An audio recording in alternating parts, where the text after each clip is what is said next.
Extra Yarn by Mac Barnett was a beautiful picture book that's more than knitting.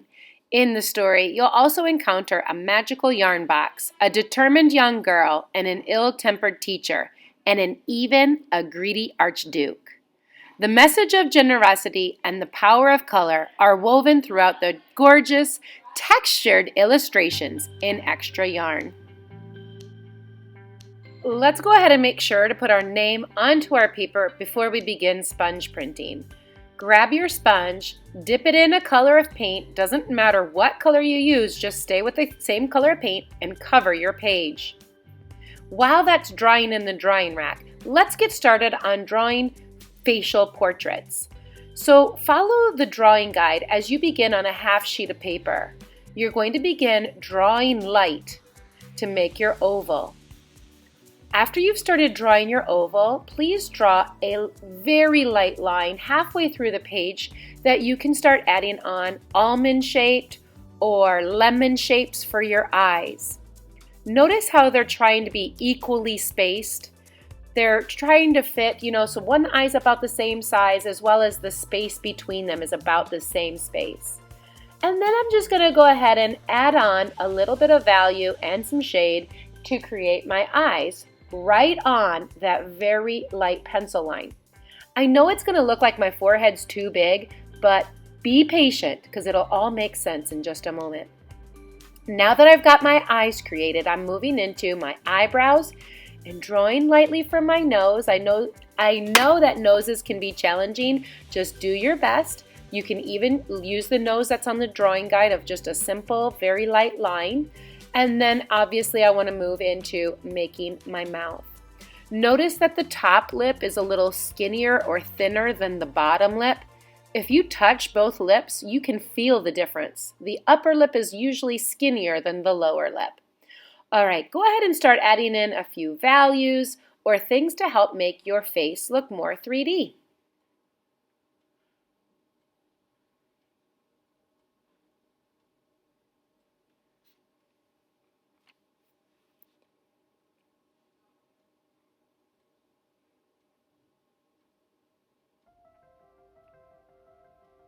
I also started thinking about when I began making my face, and maybe I should make the neckline and start giving myself some cheekbones, so I'm kind of gravitating and using a little bit of that guide to help me as I continue making my face.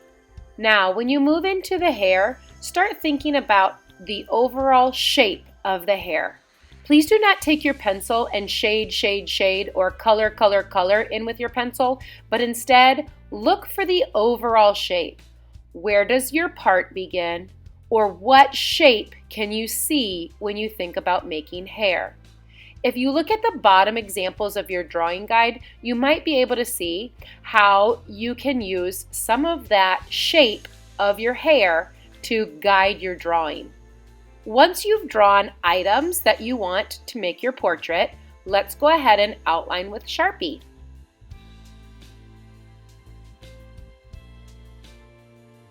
All right, what an excellent start. Now that it's outlined in Sharpie, let's go ahead and go back to making the hat and the sweater for my project. Fold your paper in half. Half of your paper is going to be used for a hat. Think about the shape that you want for a hat. Are you going to make a top hat? Are you going to make a stocking hat? What type of hat, or a cowboy hat? What type of hat would you like to create for your project? Once you've created that, start going ahead and starting to make some images that you would like to use for my sweater.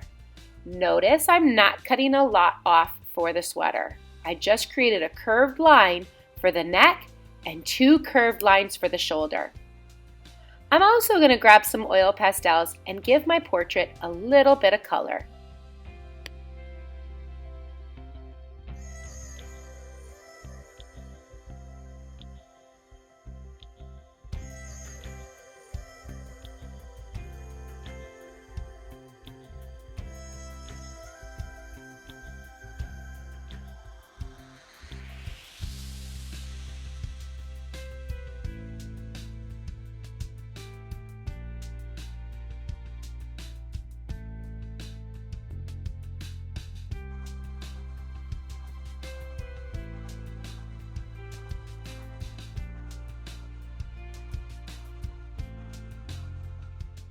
I'm going to draw 2 little lines for my arms.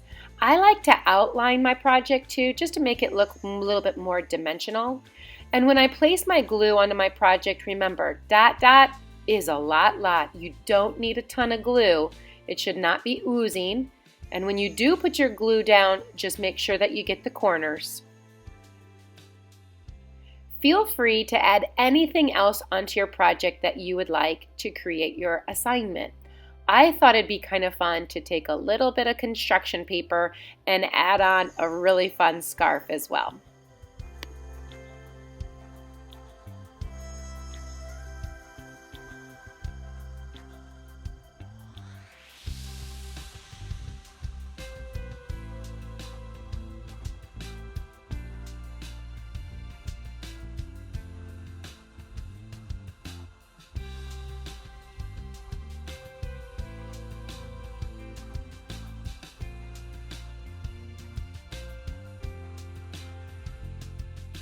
Now that everything's been glued on, I thought it'd be fun to add some real texture onto my project as well. I grabbed some yarn to use as the bottom of my scarf. I grabbed some cotton, only 2 balls of cotton. Spread it out, unroll it so that you're not using a ton of cotton for the project. But what great actual texture. Lastly, start thinking about what you want to put into your background. I grabbed some oil pastels. I made it myself a fall or winter tree. I gave my ground line behind me some snow. I'm adding on some trees. But maybe you want to think back to the book.